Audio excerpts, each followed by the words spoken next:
It would take me an hour at least to properly introduce Rosita Whirl, our speaker for today.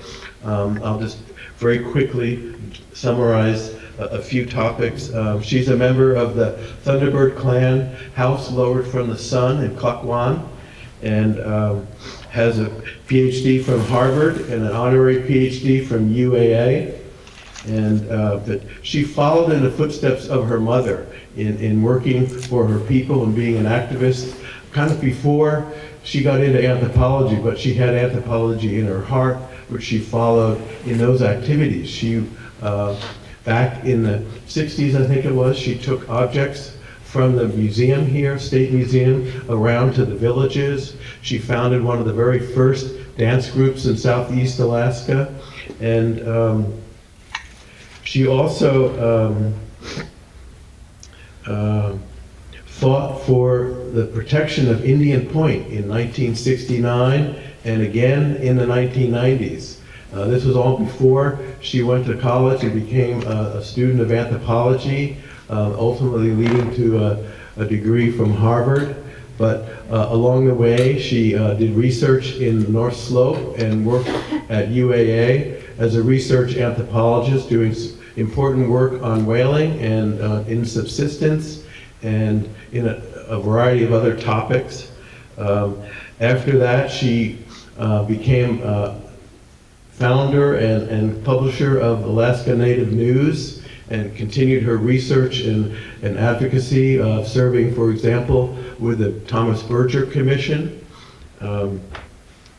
She followed that with coming down and working as a special assistant for Governor Cooper, and became a professor of anthropology at UAS, and but continued her interest in research and doing projects, and eventually became president of Sealaska Heritage Foundation, which became Sealaska Heritage Institute. She's very well known in the state and out of state. I should say that she was a founding member of the board of the National Museum of the American Indian, and was very important in her role as a member of the NAGPRA Review Committee, the national body set up to help implement NAGPRA nationwide, and became chairman of that and served many years as a very able chairman to help bring that committee back to a functioning level. I could go on, but anyway, I'm very pleased to introduce and say that Rosita will be speaking on Tlingit spirituality and shamanism in the 21st century. Thank you.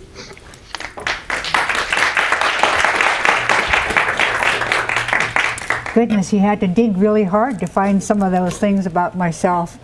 Well, first of all, I want to welcome you all here. I'm glad you're here. I was hopeful that this was going to be our last year that we would have our lecture series here in the boardroom. I was hopeful that we would have our new Walter Soboleff Center completed, and that we would be having our lecture series there.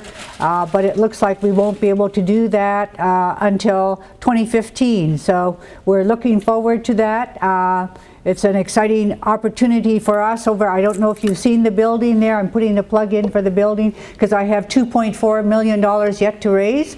But I'm confident that the good people of Juneau, our friends, and the state are going to come through and help us with that building. It's going to be a really awesome building. It's very exciting right now as we're planning for the construction for the interior of that building. We're working on the exhibits already, trying to see, what we're going to be able to bring to the public and to our own constituents as well. But that aside, I'm glad we're here in the boardroom. We want to thank Sealaska again for allowing us to have our lecture series here. This is a really exciting topic for me, but it's also a very sensitive topic. And I know that it's an issue that we still have a lot of conflicts around, particularly with our older population and with those who may be the children of those who suffered from the the kind of punishments about practicing our own religion, our own traditional beliefs. And so I want to be, sensitive to those people who might have, feelings of conflict around shamanism. I know it's a topic that our own people don't like to discuss very often. We had a meeting here in this boardroom where actually our Council of Traditional Scholars really didn't want us to be dealing with it in a very public way, but it was really our younger people who came forward and said, we really want to learn about our traditions, we want to learn about our heritage, we want to learn about our spirituality. And that persuaded our Council of Traditional Scholars to outline the protocols under which we could talk about it, under which we could look at our shamanic objects and how we could use it to educate the non-native people and the public about our traditions. So I want to acknowledge those very progressive traditional scholars, even though I know that a lot of them had misgivings about openly discussing this. And to them, we're grateful that we're able to learn more about it and to talk about it. And it's really important, that we do bring it forward, because I know that there are a lot of misconceptions about shamanism, both by our own people as well as the general public. I taught a class on religion, and I think it's really important, that we set the context for a discussion about Tlingit shamanism by just talking about shamanism in general. First of all, shamanism is a very ancient practice. In fact, there are some scholars who have said that it's perhaps the oldest religion in the world. However, we have some scholars who, and what I'm going to do is I'm going to give you this brief introduction just to shamanism, and then I'm going to take you right into Tlingit shamanism. We have some scholars who say that shamanism is not a religion, and they state that because we don't have priests. And they say we don't have individuals who are priests who supervise the moral order of their community. We don't have, shamans are not they don't have formally designated responsibilities. And also, they don't worship specific deities or follow a prescribed set of laws. However, shamanism does possess several elements that are essential to any definition of religion, in that it concerns itself with the same issues that are addressed by established, formalized, organized faiths. For example, they have the metaphysical dimension of what exists beyond the physical world, and whatever does exist can be brought to benefit individuals and the communities. While there are no written structures or creeds that govern shamanism, it has developed its own equally complex system of symbols that serve the same purpose. Although shamanism doesn't have a single supreme being or series of deities, the spirits of animals provide this focus and represents a parallel concept. In addition, there are recognized places of powers that are recognized, such as cave sanctuaries, and many of you who might have heard Steve Langdon's lecture, he talked about some of the cave sanctuaries, one of which we have keen interest in which I guess he identified some 70 or 80 pictographs or paintings.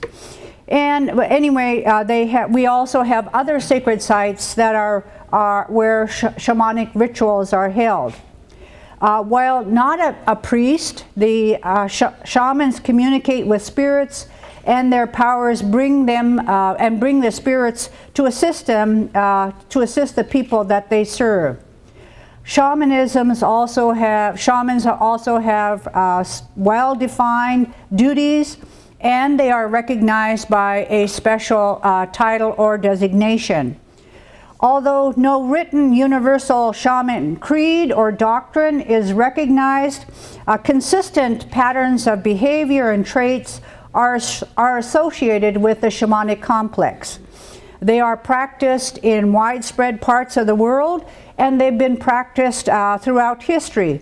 That together gives this shared world view. One of the common denominators has been referred to as the ecstatic experience of shamanism that occurs when shamans are in a state of trance. Shamanism is generally associated with hunting, fishing, and gathering societies that often migrate with the seasons to follow their food sources. To bring food, health, and protection from evil, shamans seek connections with animal powers through their rituals. To become a shaman, an individual must receive a sense of mystical vocation that marks them as a person possessing the unusual abilities of a successful practitioner. These powers might be acquired through hereditary sources, or they could come at any time during a person's life through exposure to spirit powers.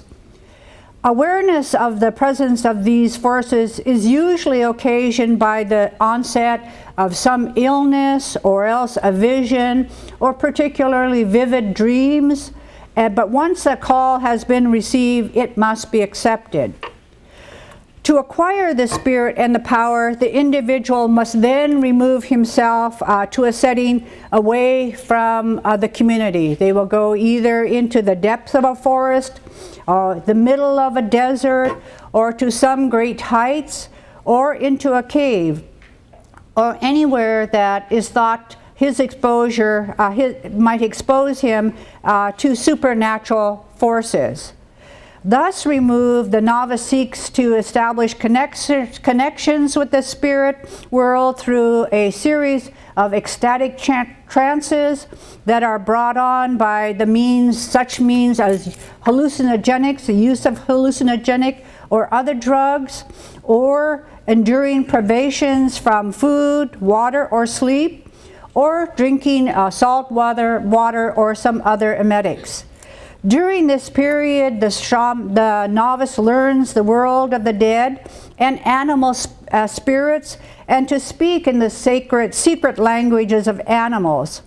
From these experiences, the shaman gains his power to work and communicate with the supernatural. The majority of spirits with which the shaman makes his alliances are animal spirits. This reflects a widespread belief by cultures that practice shamanism that animals inhabited the world long before human beings and are essential to people because of the unique knowledge that animals possess. Animals are regarded as superior to humans in their ability to communicate, and while they understand us, we know little about them. I wanted to also emphasize another aspect of shamanism, and that is reverence for bones. This is a common shamanic theme. Because bones are the longest lasting part of the body, it is believed that they are the source of all life, that the soul resides in them, and that animals can be reborn from their bones. For this reason, bones are never destroyed, but rather they are carefully preserved in bundles, or they could be or as complete skeletons of birds and small animals. In the Northwest Coast societies, we see that bones are often carved and used as amulets in shamanic rituals.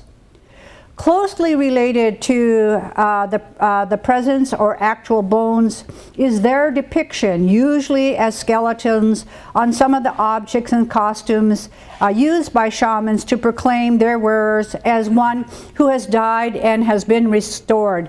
And this you'll see in a lot of our shamanic objects, the skeletal outlines. We'll see this a lot in some of the artwork that you're going to see, the shamanic pieces that you'll see today. These aspects of shamanism are widespread throughout the world, and it suggests an ancient system. Certain elements of shamanism can be seen in the cave paintings of the Magdalenian culture in Europe that date back to 18,000 BC. And there is some suggestion that shamanism, or the roots of shamanism, could have even been practiced as early as the Neanderthal man, some 70 to 50,000 BC. So now let's take a look at Tlingit Shamanism. Tlingit Shamanism formerly comprised a major component in Tlingit life. However, Tlingit Shamanism no longer exists. However, we find that there are underlying spirituality and shamanic and aspects of the shamanic complex that still persist. We have ancient rituals that have been transformed and incorporated into modern day ceremonial life. Shamanism succumbed to the zeal of the Russian and the American missionaries and government officials who vigorously persecuted the shamans in the 1800s. Embedded in the historical records as well as in the bitter memories of the Tlingit people are accounts of cruel torture by the military. These acts of repression and the inability to cure the new diseases and epidemics contributed to the demise of the shamans. However, we see that a few shamans continued to practice as late as the 1950s. The Icht was the primary ritual practitioner, and he served as the intermediary between the natural and the supernatural world. He could be of either gender. Great shamans were said to have up to 8 spirits. Shamans travel both in the physical as well as the spiritual form, and they battled with shamans and then their spirits. Every clan had a shaman, and clansmen were eager to serve as the shaman assistants. In this photograph, we see Skandu'u. He is one of my clan grandfathers, and I have a son who is actually named Skandu'u. In this photograph, it's a historical photo of him after he had been sent to prison for practicing his trade. And at that time, he was supposed to have cut off his hair where the spirit, the power of the shamans reside in the hair. But if you were able to take a closer look and you're able to see behind this, you would note that he actually had continued to grow his hair, but he hid it behind his head. You're not able to see it here, but we know that Skandu'u did do that. The responsibilities of the shaman were many.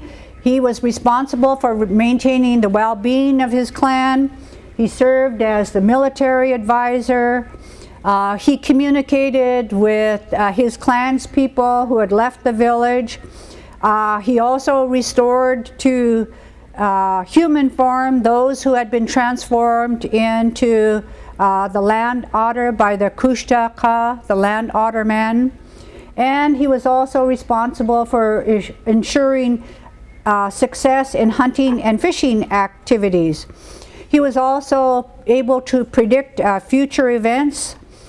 He cured illnesses which were assumed to result from spiritual rather than natural causes.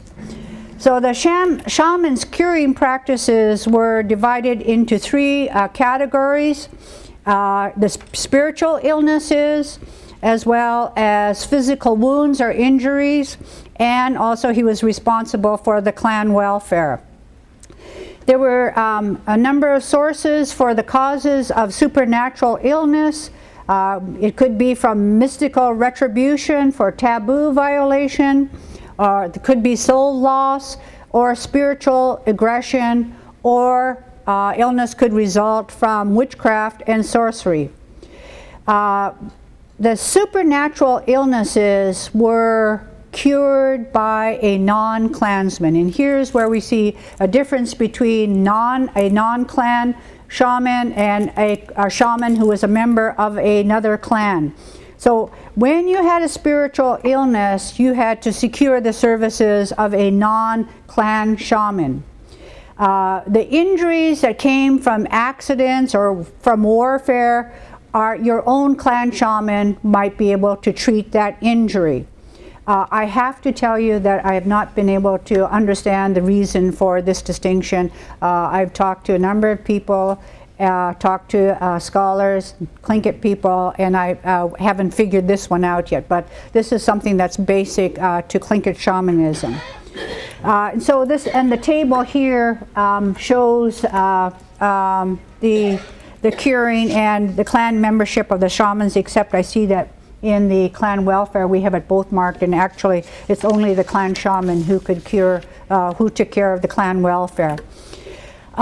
Witchcraft was seen as, was often a cause of sickness, and we call it gush, or this is when an evil spirit was sent by a naksati, or a master of medicine, or a witch.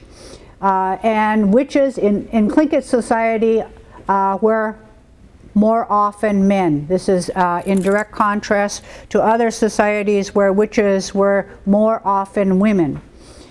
And there have been a lot of studies about that. Anyway, the master or the witch manipulated evil spirits to harm members of his own clan. But whenever somebody had been been subject to witchery, they had to find a non-clan shaman to treat them, and also to seek out the witches.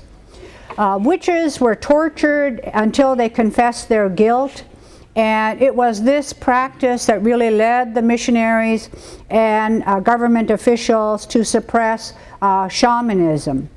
Our last public accounts of witchcraft was recorded in the 1950s. However, I will tell you that there are Tlingits who continue to believe that they have been the object of witchcraft.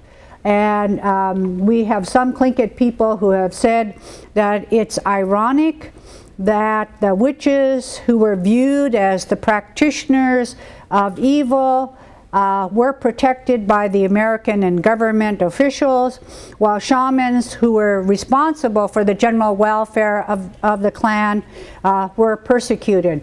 And they say this is why we don't have shamans today, but we still have witches. Now I want to talk to you about spirit successions.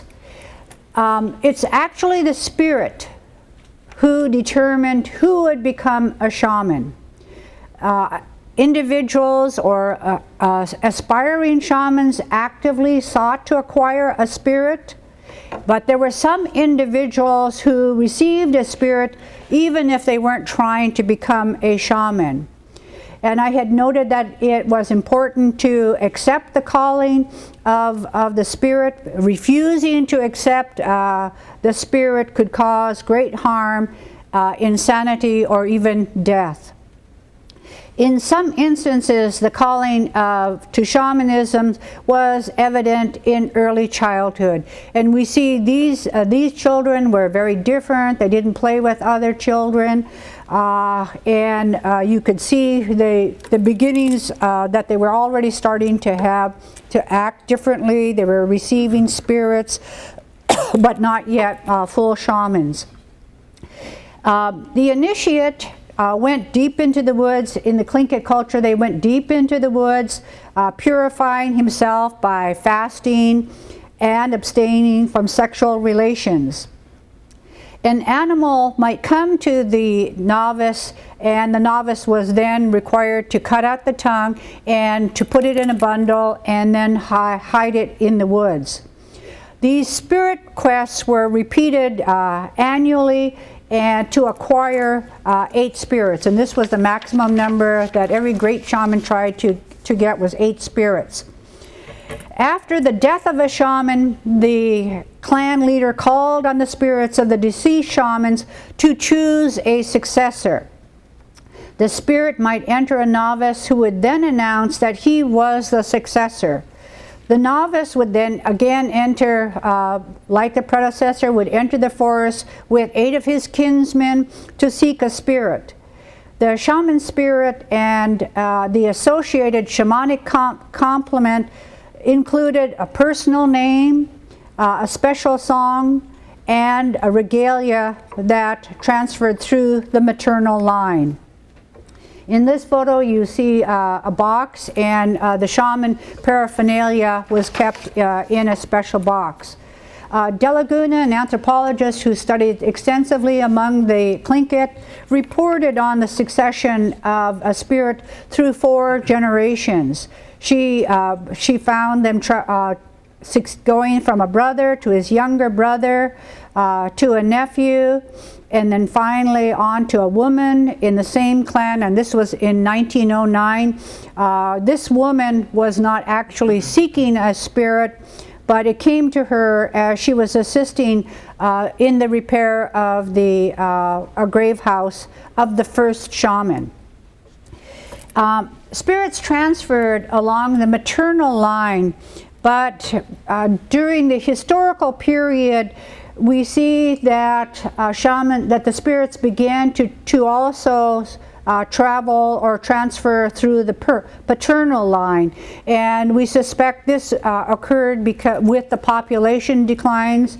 We had massive epidemics that decreased our population, and then there were ongoing socio-cultural changes that came with the arrival of the Euro-Americans.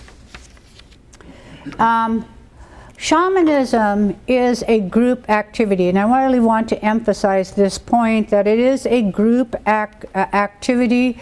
The shaman was the primary practitioner, but other clan members assisted. It was imperative that he had the assistance of other clan members.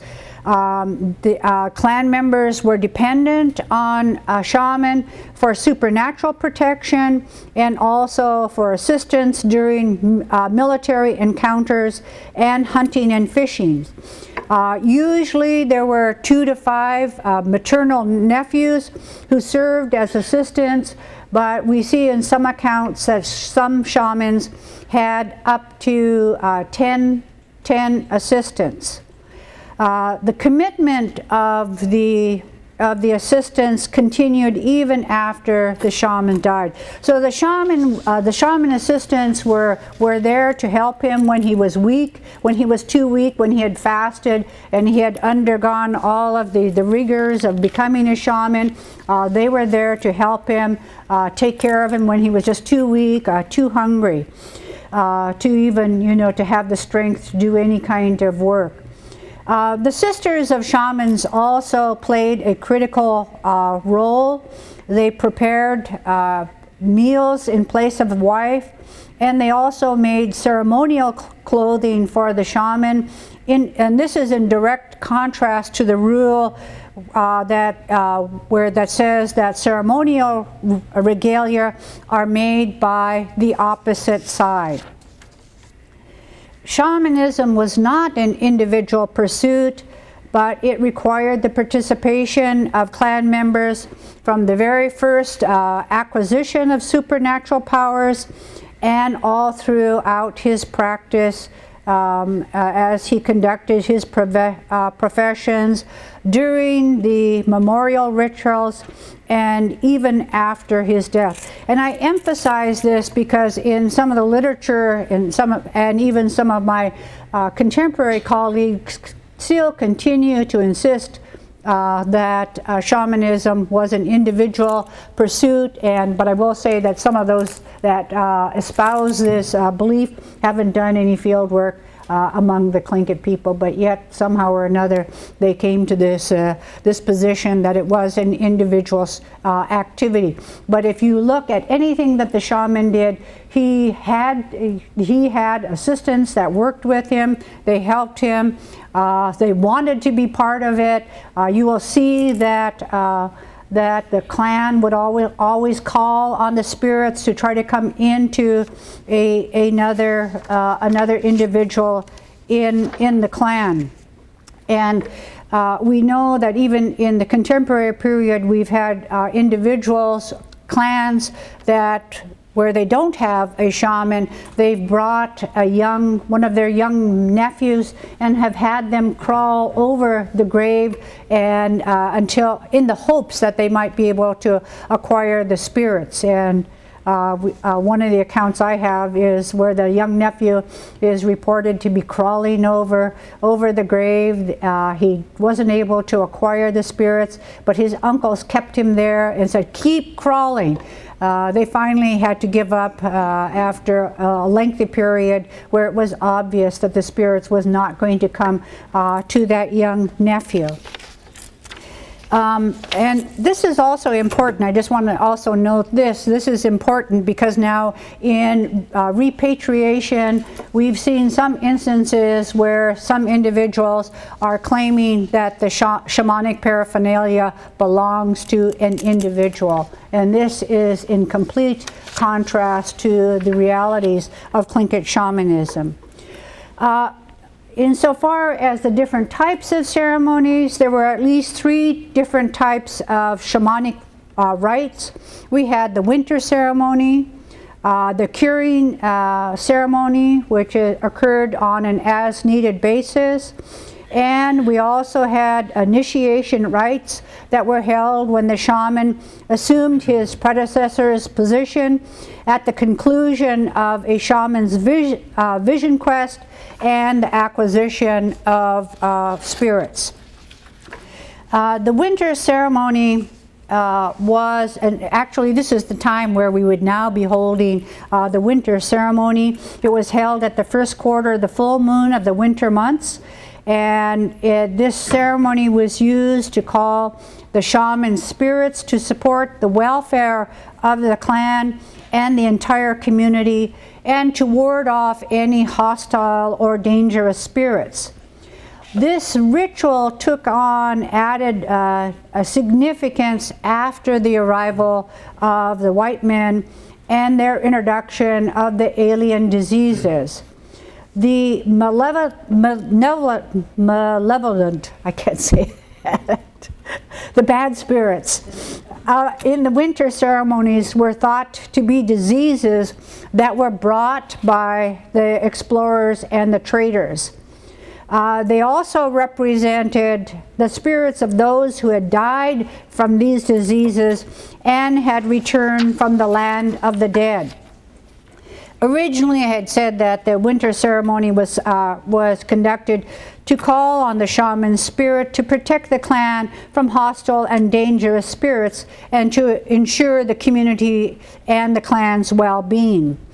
The Tlingits initially resisted vaccinations, which they viewed as the source of illness and intrusion of hostile spirits.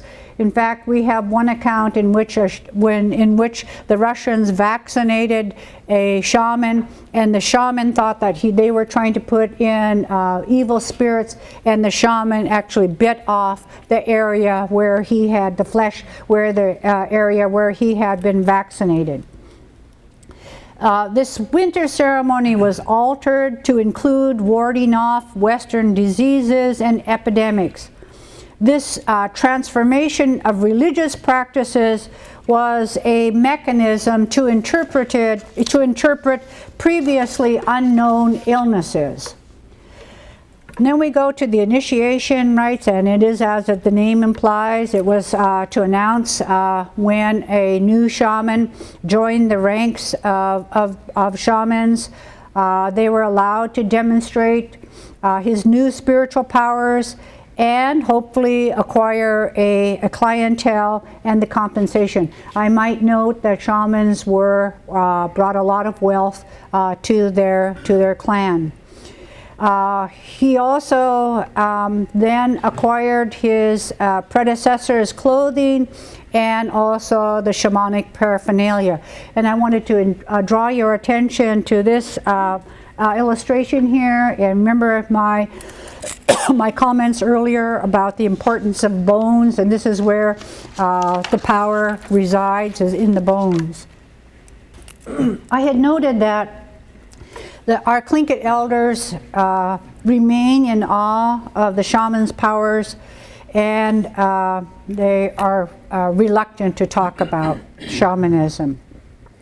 However, we had a region-wide clan conference, and at this time, this was maybe about 15 years ago, our clan leaders at that time noted that we had Western medicine, and Western medicines had replaced the supernatural remedies to cure most physical ailments, but they pointed out that we had many social ills, and they attributed our social ills to spiritual causes that stemmed from being out of social and spiritual balance. In our society, we have a number of practices to ensure both social and spiritual balance, and they were holding that we were out of spiritual and social balance, and this was the cause of the social illnesses that affect our society.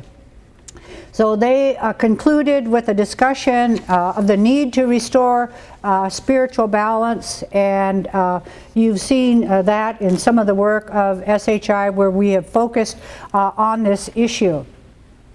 Now I wanted to transfer to a discussion about the objects or the shamanic paraphernalia.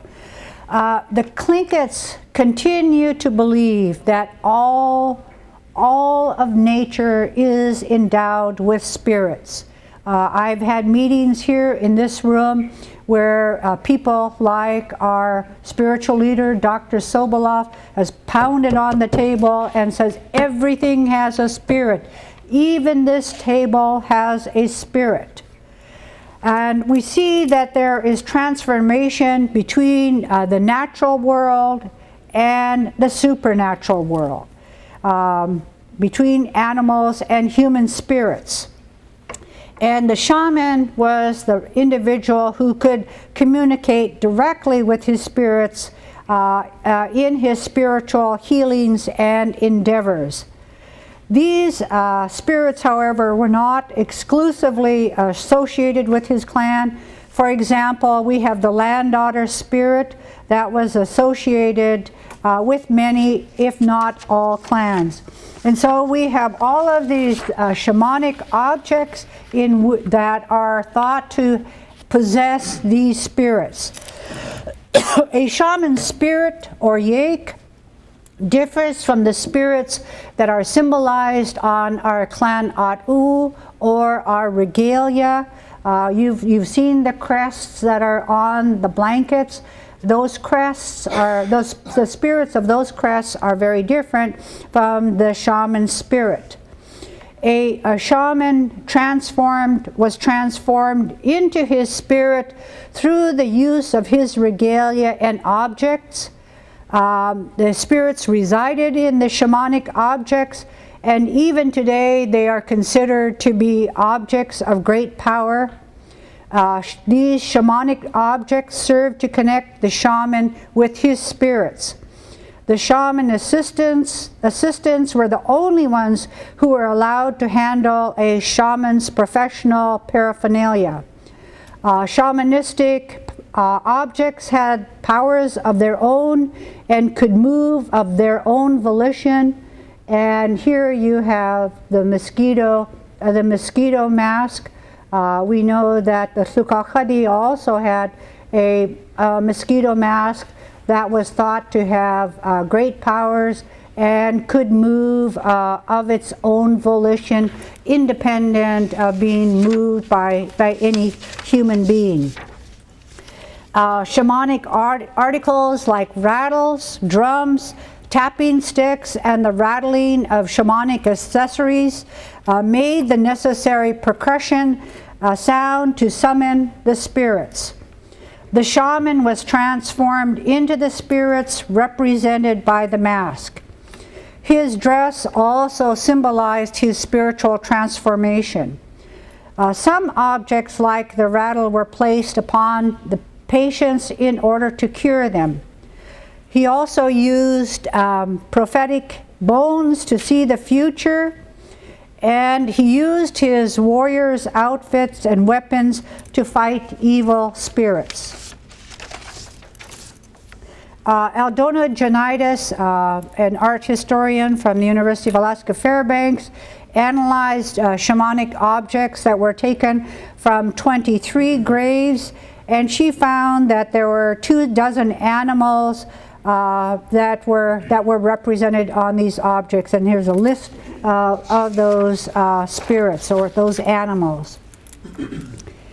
Whenever the shaman used his warrior's outfit, he was actually engaged in spiritual combat with hostile spirits, and each object contributed to the totality of the shamanic rites, and together reflected the mystical relation and communication between the natural and supernatural worlds. They were a source of power for the practicing and the aspiring shaman, his assistant, and his clansmen. And in table 22, we see a list of the shamanic objects. So it comprised a significant portion of our material culture. Now let's talk about shaman graves. The spirit of the shaman and those that he had acquired during his spiritual quests inhabit his gravesite. They remain at the site if they had not yet transferred to a successor. Should the spirits find a successor,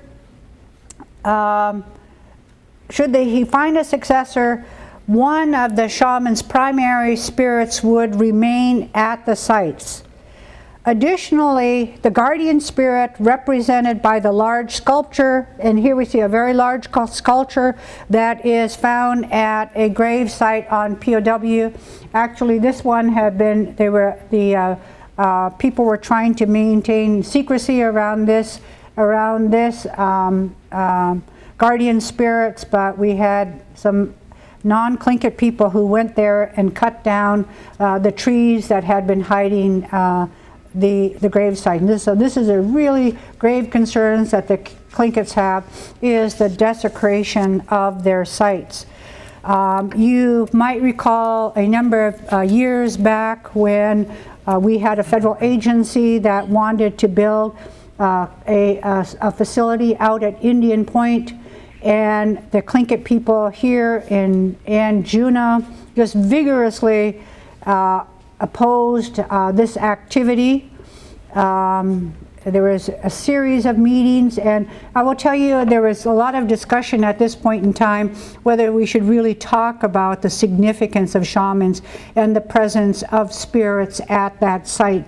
But in the end, the Tlingit people felt it was important to tell the world that, in fact, we did believe that there were spirits there, and we were told here at the Sealaska Heritage Institute by our elders and clan leaders that it was our job to die protecting this grave site. So that's a very strong belief that the Tlingits have about protecting their grave sites. A shaman spirit could cause great harm to individuals who did not belong to a shaman's clan. And so it's only members of the clan that could go to a shaman's gravesite. Want to emphasize that to the Tlingit people, because again, there are some misconceptions that no one is supposed to go by a shaman's gravesite, but yet we have the responsibility of caring for shaman grave sites. So it's really only the clan members can go to a shaman's grave site.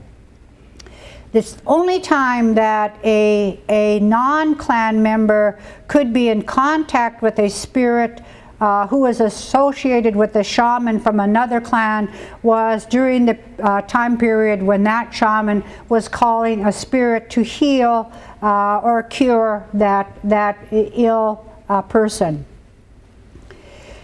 The Tlingits continue to avoid grave sites of shamans who belong to other clans, but they will make offerings to the spirits residing in the grave sites and ask that they send them good fortune. So I don't know if any of you have seen me sitting on a plane, and as we've flown by Indian Point, I'm out there making an offering for good spirits, and also trying to throw out my illness at that point. Clan members are required to care for their shamans' grave sites, since his spirits continue to inhabit the sites and the objects that have been interred with him. But once the spirits enter the body of a successor, they are then allowed to remove the paraphernalia. In some instances, a shaman might instruct his successor to visit his grave upon his death to receive his spirits.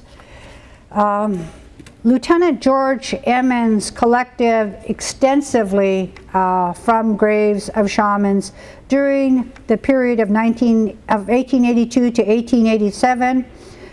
His first collection came from a very old grave that consisted of objects that had transferred through 5 generations of shamans. Some of you may have seen some of those shamanic objects that came from a grave site at the clan conference that was held a couple weeks ago. The accumulation of paraphernalia at these grave sites could have occurred during periods of epidemics when Tlingit people were perishing in large numbers, and there were no eligible successors who survived. Many Tlingits lost their sacred objects because of the new religions that condemned Tlingit beliefs. I always like to quote Joe Hotch, a clan leader from the Kagwantan and Klukwan, who says that they collected our sins. The missionaries who told them that these objects were sinful collected their sins and brought them to their museums in Russia. I said that shamanism as it was once practiced is extinct, but we have contemporary elements of shamanism that have survived. We have the underlying themes that gave rise to Tlingit shamanism, that the belief that all beings and entities of nature are endowed with spirits. This is a very strong belief that continues to persist. We continue to believe that the spirits reside in sacred objects, and that spiritual and social relationships exist between the natural and supernatural worlds.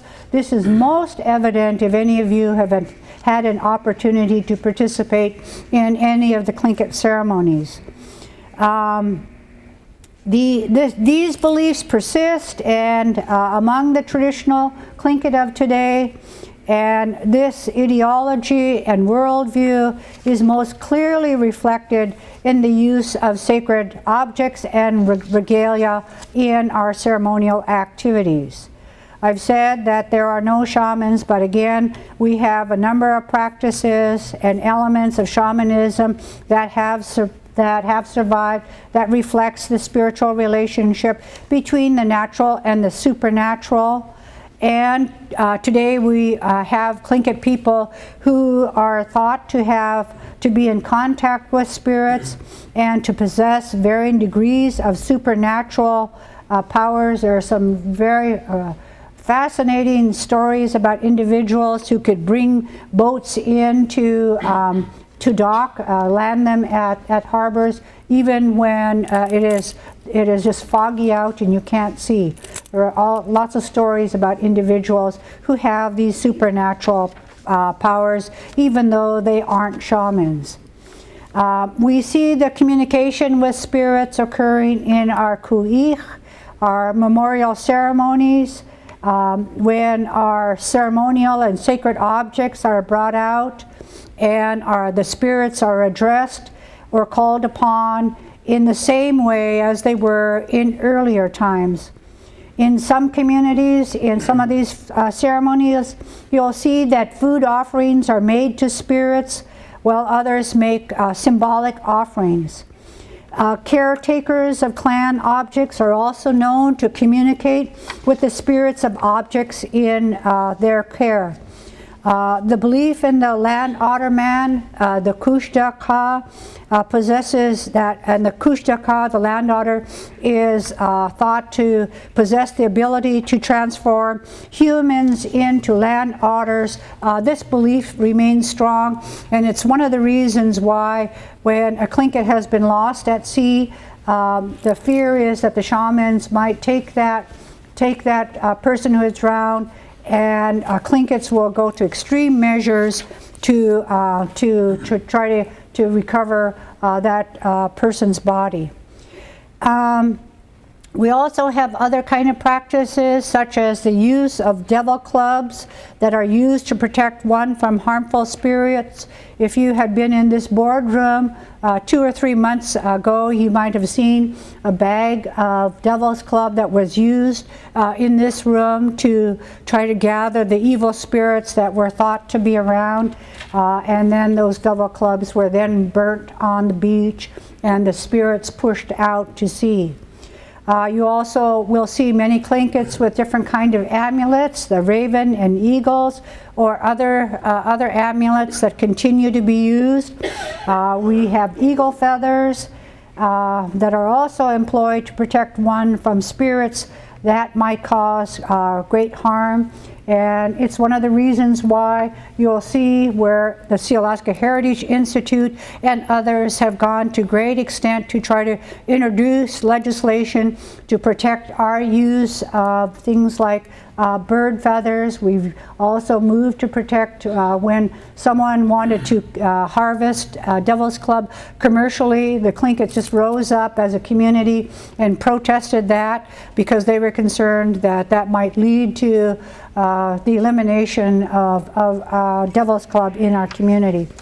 We also have the spirit dance, or the Yek Uti, or imitating the spirits. Again, this is something that's performed at our ceremonies. We here who work in Sealaska Heritage Institute, we have shamanic objects that are here in our collections.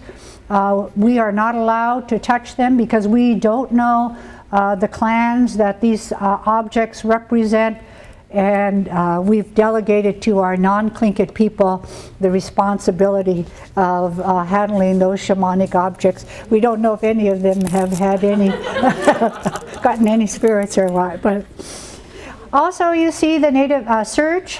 They've adopted a ritual that's reminiscent of shamanic practices. They have a healing blanket that is wrapped around a patient to bring spiritual and emotional healings. And we have some discussion in our communities about seeing if it's possible to bring back shamanism. It's probably unlikely that shamanism, as it was once practiced, will be among the traditional elements to be revitalized. I say that, but who knows what will happen. So it's not inconceivable that we might have new forms of shamanisms that might be reintegrated into the ideological framework and practice that have survived. And as I have noted, we have some Tlingit people who are exploring this very possibility. This is a very complex topic. I might tell you that when I first started to draft this PowerPoint up, I had near 80 pages. I've had to condense it down. Yesterday I had it down to 45, and today we managed to get it down to 34. There are just many other elements of shamanism that you'll have to wait to hear, or you'll have to read my paper on the Tlingit shamans and shamanism. So thank you very much. Mm-hmm.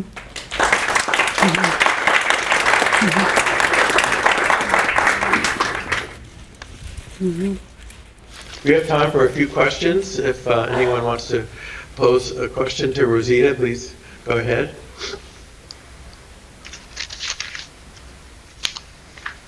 Dr. Worrell, you had mentioned that there was a great deal of persecution that shamans faced at the hands of missionaries, but also stated that those practicing witchcraft or witchery had certain protections. Yeah. I'm wondering if you could elaborate on that. Yeah. The shaman. Oh, sure. This is to be on the video. Okay. Sorry about that. Okay. Witches were thought to practice evil, evil things, and they could witchcraft people, hurt them in different ways, and it was the shaman who tried to find out who the witch was, tried to get the evil spirit out of the patient. But they also tortured the witches. And so it was this particular practice that led to the persecution of shamans, along with other practices like saying that shamanism, native spirituality, native religion was paganistic. So it was combined in those forces to try to rid the world of shamans. But like I said, there are those who believe that since the military and the government officials protected the witches, that we still have witches who are among us today, or those who can practice witchcraft. You mentioned a paper. Is that going to be online through the... Yes. Yeah. Well, thank you very much.